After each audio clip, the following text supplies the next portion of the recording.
Well, hello everyone. Thank you for clicking on my video.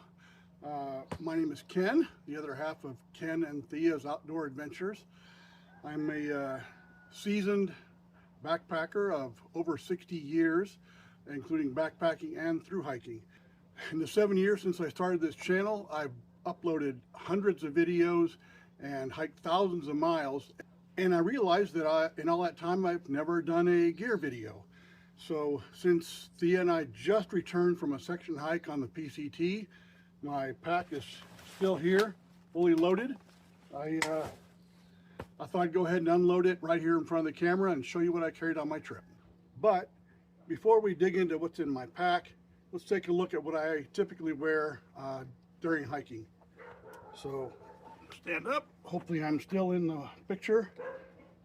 And up on top, I like to wear this Outdoor Research Sun Runner with the drape on the side. The drape is detachable, so if I don't need it, I can take it off and be more comfortable. And then for my shirt, this is a Outdoor Research quarter zip Echo sun shirt. Super lightweight, super comfortable. I'm not a huge fan of sun hoodies, so this does not have a hood on it. The drape on the hat makes up for that. And then a pair of kind of generic polarized sunglasses. I like to wear glasses on bright days like today. And then around my waist, check it out. This is, I'm kind of known or infamous for hiking in a kilt. This one is from Sport Kilt, an outfit out of Utah. For those of you, I get a lot of funny looks on the trail and even more funny looks in town, but hiking in a kilt is the only way to go, in my opinion. Much more breathable, much more comfortable, and less chafing than I get from shorts. On my feet, I'm wearing Darn Tough socks. Underneath the Darn Toughs, I wear a pair of Injinji liner socks with the little toe sleeves for them. I started wearing those on the PCT, and I have not had a blister in over 6 years. So they do a fantastic job of preventing blisters and increasing foot comfort. And then new for me this year, the Topo Ultra Venture shoes. Really happy with these, very comfortable on the last hike I was on, so I'll probably stick with these for a while, or until they change the model and totally screw it up. And then finally, in my hands, I've got a pair of Lecky Makalu Light trekking poles. Been using these for years and years. They're aluminum, a little bit heavier than some of the carbon ones, but super strong. I've never bent or broken one in thousands of miles. Okay, let's take a look and see what's in my pack. So before I open it up, what is it? This is a ULA Catalyst pack. This is the largest pack that ULA makes. It's 75 liters, weighs 44 ounces, which is a little heavier than a lot of the modern lightweight backpacks, but super strong, carries weight very well. They rate it for 40 pounds. I know I've had more than 40 pounds in here, and it carried great. I made a couple of modifications to this one. I had them put these little bungees on the side right here, on both sides. And those are basically to give me extra security if I'm carrying something like a tent or tent poles or my trekking poles for some reason. Help keep them from falling out. Also, the straps. Standard backpacks these days come with 18-inch long straps, and that's pretty much across the whole industry. As you can see, I'm a bigger guy. I'm 6 feet tall and weigh 260 pounds with broad shoulders and a fairly deep chest, and these short straps just don't fit me at all. So ULA made these 4 inches longer. They're 22 inches in length, and it was a nice little customization that made the pack a great carry. So let's start at the outside. See what I've got strapped is, this is just 4 sections that I cut off of a Z-Rest pad. I've been using it for years. It's held up great. This is the Garmin InReach Mini 2. Never go out there without a Garmin InReach. This one actually has kind of a silicone protective sleeve around it. That's why it's yellow. But and then in this side pocket, a Talente jar that I use for cold soaking my lunch. And this is actually the tripod that I use to film all my adventures when I'm out on trail. I've had this one on a different tripod now, but it's got a magnetic ring connector for a quick attach and detach of my phone. In the other side pocket, I carry one, sometimes two of the Life water bottles or Smart water bottles, whatever. Swinging around, this is just a little carabiner that helps. This is actually a snow stake, but it works really good as a poop trowel. I started using that after I lost my actual trowel and was looking for something to dig cat holes with. Coming back to the front strap, this is a Hyperlight phone case, waterproof, which is great. And in this little pouch here, I just carry a set of earbuds. Don't listen to earbuds a lot on trail, but sometimes it's just great to have. And then by Chicken Tramper Gear, this is just a smart or a water bottle carrier. Works great. Happy with it. And then finally, I've got a large rear compartment here that holds a pair of Zero hiking sandals or camp shoes, whatever you want to call them. Great for water crossings and wearing it camp at night when you're trying to give your feet some breathing room. This little mesh pouch here holds the Canuck water filter, or excuse me, Canuck water bag. Holds 2 liters of water. And then finally, a platypus water filter. I used a Sawyer water filter for years, sometimes still do. Tried out the platypus this year, worked great, very happy with it. And then a long-handled spoon, Toke's spoon. I keep it back here rather than with my food because it's handy when I dig it out to eat my cold soaked lunch. And finally, in the hip belt pockets, I'll get it up here where you can see. This one on the left hip carries snacks. Here's the little bag of nuts. I also have a little tiny thing of mosquito spray, DEET. Sometimes mosquitoes were a problem on this last hike. A small folding knife, pretty lightweight. Some would say it's overkill, but I like to have a decent knife. I think I just poked a hole in my Canuck water filter. This is just some Gold Bond lotion. I like to rub it on arms, face if I'm getting hot, sunburned, dried out. And then the last thing I keep in this pocket is just a head net, bug net, Cedar Summit. Use it once in a while. I'm usually pretty tolerant of mosquitoes, but sometimes even I can't handle them. And on the other side,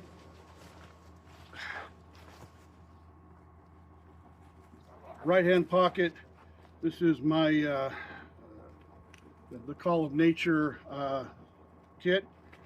I have these cute little coin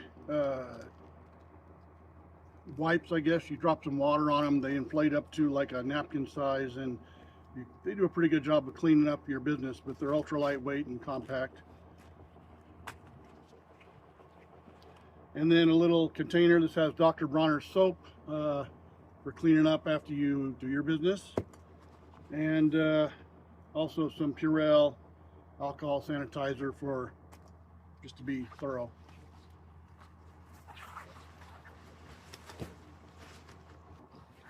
All right, so let's look at the actual pack itself. It's got a roll top closure. On the very top, this is my tent. It's the last thing in and the first thing out when I get into camp. This tent is the Six Moons Design Lunar Solo. Um, on the PCT and for years afterwards, Thea and I used the Big Agnes Copper Spur 3. It was a great tent, held up really well to the weather, reasonably lightweight. Two problems though, and they were me. I snore really bad, and I tend to thrash around a lot at night. And that meant that Thea, God bless her, never got a decent night's sleep when we were sharing a tent. So we decided to go ahead and just suck it up and carry 2 tents, one each. She got this tent first. She was really happy with it. So I went ahead and got one for me. At 26 ounces, it's about 10 ounces heavier than a comparable, similar size style tent from like some company like Z-Packs. But at $250, you can literally buy 3 of these for the price of 1 Z-Packs. So, you know, I'm not rich. This is what I went with. Okay, underneath that, this is my food bag. This is a 15-liter earth sack. Some parts of the country, especially on the PCT, require you to carry a hard-sided bear canister. As everyone knows, those things are clunky, cumbersome, and heavy. Wherever possible, I definitely prefer the earth sack. If you cinch it up tight enough, it's even rat or mouse proof. Besides my food, this is also where I carry my cook kit. And that consists of a Totes 900, or 0.9, I guess, liter titanium pot. And inside is a Soto Windmaster stove. Really happy with how efficient the Soto Windmaster is and how quickly it cooks, but it's a little bit bulky and a little bit clunky to assemble every time. You gotta, anyway, clamp on the supports on it, and yeah.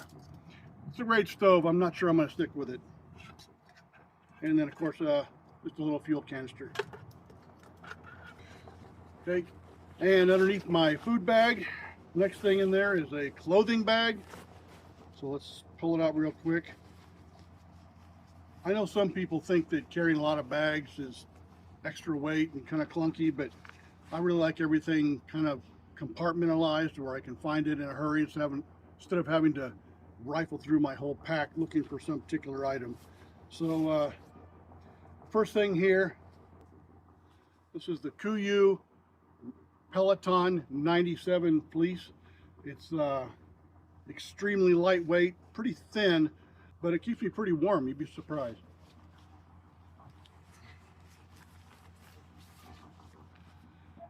All right, inside here, now these are a pair of ankle gaiters. I typically like to wear gaiters when I'm hiking, although they're not always necessary, so I sort of keep them either on my feet or in my clothing bag, depending upon the need. I've used dirty girl gaiters in the past, but these are the Catula Renegators, a little heavier duty. I like them so far, but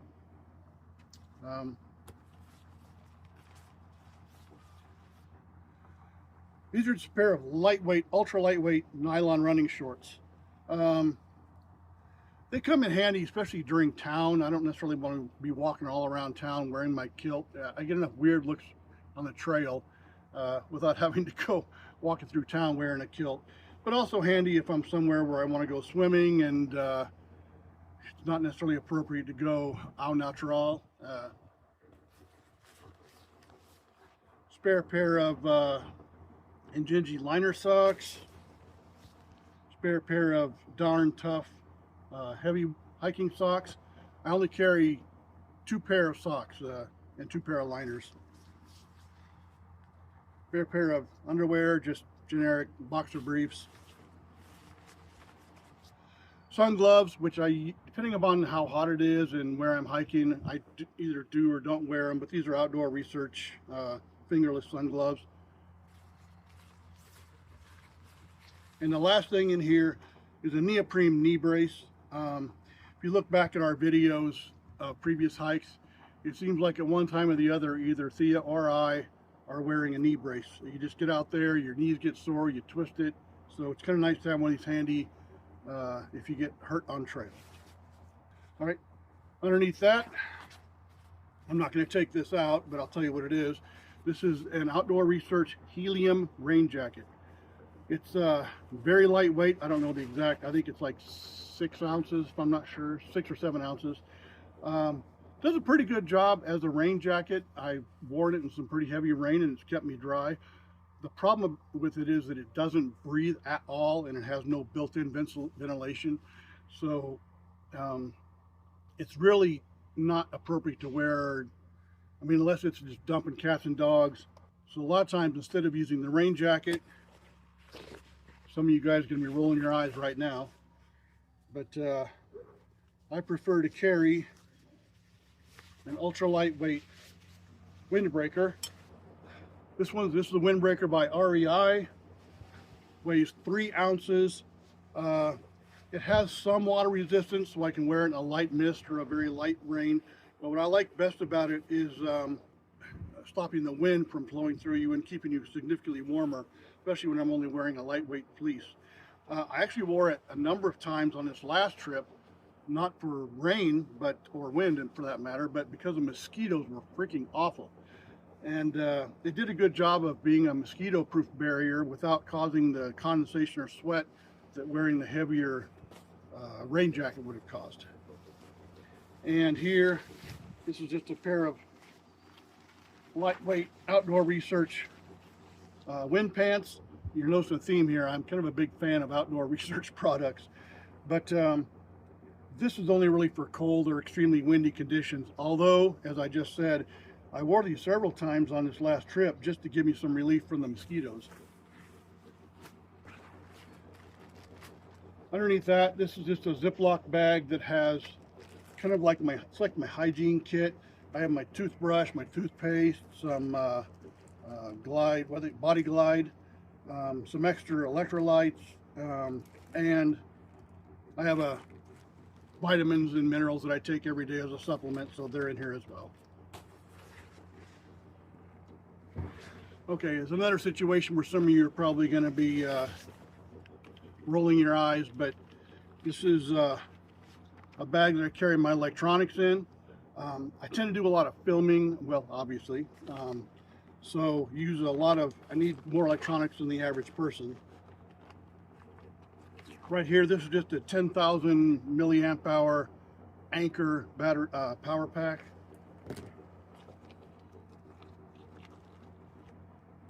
These are 2 USB-C to C charging cables,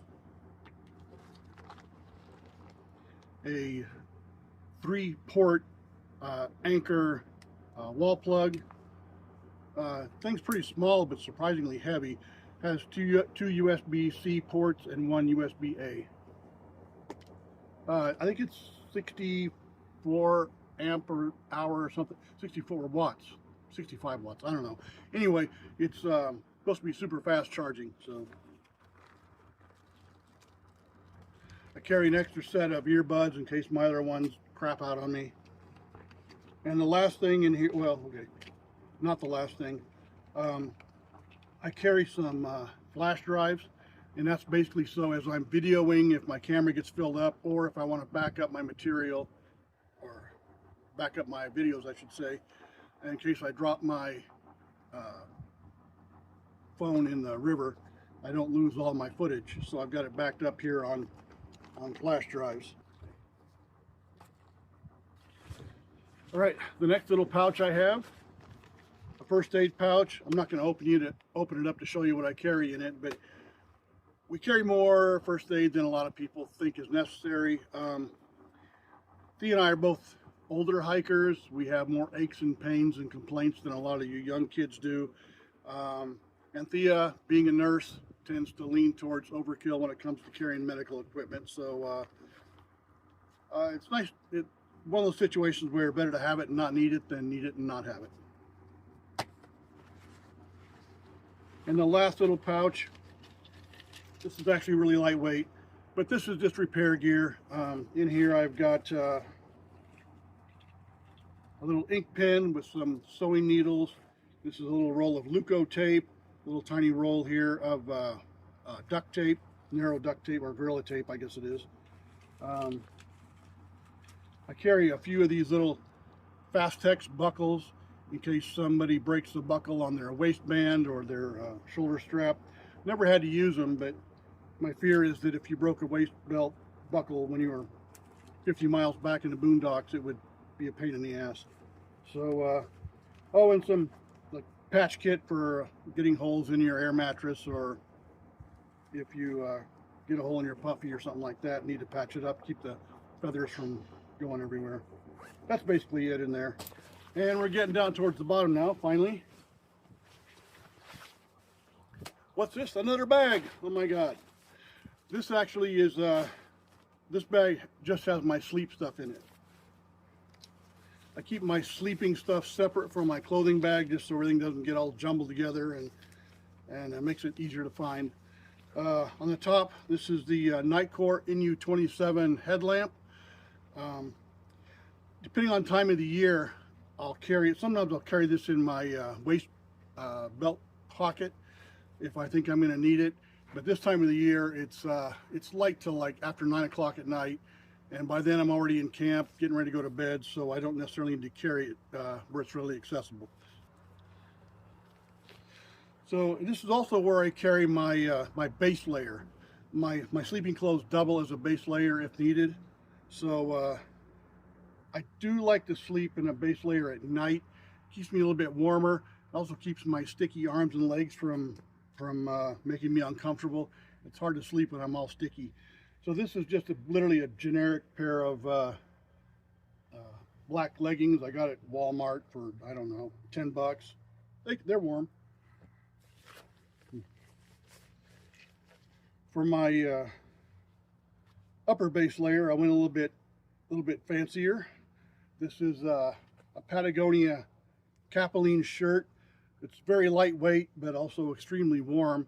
And I didn't buy this new. I literally went into a gear shop when I was in Lone Pine, California, and they had it on the rack for like 10 bucks. And I thought, shh, what the hell?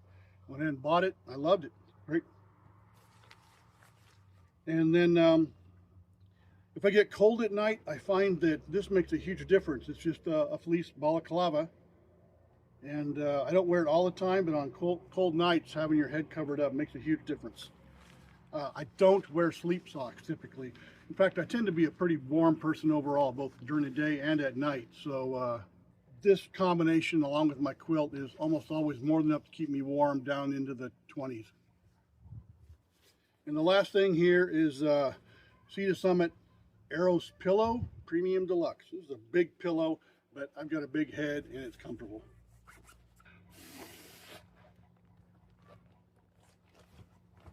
Yeah, check that out. It's as big as my pillow on my bed at home. And the last thing, and you knew this was coming, but this is flex tail pump for inflating my sleeping pad. So, heaven forbid I should blow it up with my mouth. All right, we're almost there. This I'm not gonna inflate this, but this is the Big Agnes Rapide SL insulated sleeping pad. I've tried a ton of sleeping pads over the years.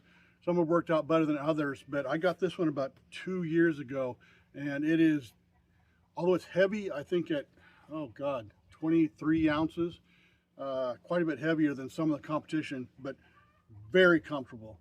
I sleep great on this thing, and keeps me very warm. Now, having said that, I got a hole in it the second to last day we were out and it went flat on me, so I need to fix that before I pack it away. All right, I think we're down to the bottom. This is my sleeping quilt. This is a Katabatic Gear 22-degree quilt. I don't remember what the actual name of it was. You can look at the Katabatic website and look for their 22-degree quilt and it'll tell you. Maybe it says it on here. Nope. Anyway, but great quilt. I've literally had this since the PCT, and I washed it and retreated it with downproof, and it lofts great, keeps me warm. I have no reason to replace it. I wasn't at the bottom. So in the event we run into some bad weather, this is a waterproof stuff sack. A lot of people like to use well, either compactor trash bags, which work great, or the other ones, the cryo whatever bags. Apparently they work great, and they're probably about 10 grams lighter than what this weighs. But this coated nylon one is significantly more durable than either one of those. It's made by 6 Moons Design. Had it for several years. I only use it when it looks like it's going to be, we're going to have rain, but I mean, the weight is nothing. I'm not worried about replacing this with a compactor bag. They probably weigh the same, actually. Okay, so that was everything I had in my pack on this most recent section hike on the PCT. My base weight, I think it came out to just over 18.5 pounds, which for some of you seems like it weighs a ton. But I'm not an ultralighter. I don't like to be uncomfortable. I do like to plan for what ifs by bringing a little bit more gear than other people. So before I close out, one final thing. The gear I just showed you is what I took on the most recent hiking trip. This was done in the middle of July during a really hot weather.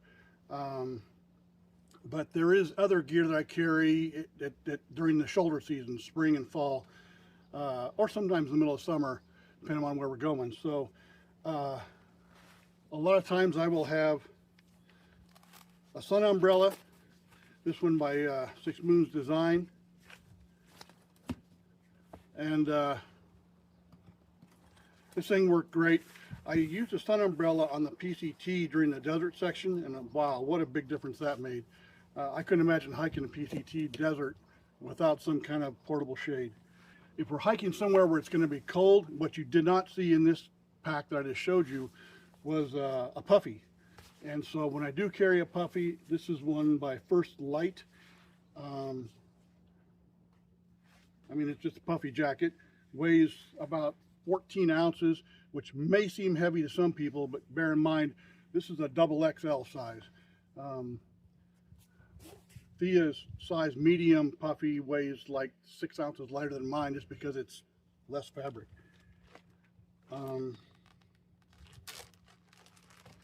Again, if we have cold weather, these are just a pair of black diamond fleece gloves. I very rarely wear gloves because, as I've said already, I tend to be pretty warm-blooded and I just don't get cold. But if I do, those are the gloves I wear. This is something I got last year. Didn't bring it on this current or the most recent backpacking trip because we were going through a lot of national parks and wilderness areas where drones are not allowed. But this little selfie drone is super cool. I did have it on the 2 last videos I made, the ones on the Oregon Desert Trail and the Oregon Coast Trail. It weighs, what's this thing weigh? Like 220 grams or something. And that's with the battery. So very lightweight. It's a fun little way if you're trying to make videos. I mean, it's, in my opinion, worth the extra weight. And the last thing is this little flip fuel container or a transfer device. A lot of hikers carry these, but I think initially they were a great idea because you'd come into a hiker hangout and there'd always be all these half-empty canisters of fuel stacked all around. But as more and more hikers started using these, the number of fuel canisters available became less and less because people were using them to refill their fuel canisters. So I'm not sure these are worth carrying anymore. I might do it sometimes, but so anyway, that's it. Thanks again for watching. Really appreciate it. Hoping to have more videos up soon. We definitely have more adventures planned soon. For those of you who've been my longtime subscribers, thanks. I really appreciate your support. If you're new to the channel, please subscribe. I will say this channel is not monetized. I'm not making a dime off these videos. I'm just doing it for fun, for family, for friends, and hopefully for you guys. So please give me some feedback. Let me know what I can do better, what you'd like to see more of, and hopefully we can and keep you guys coming back. Thanks again.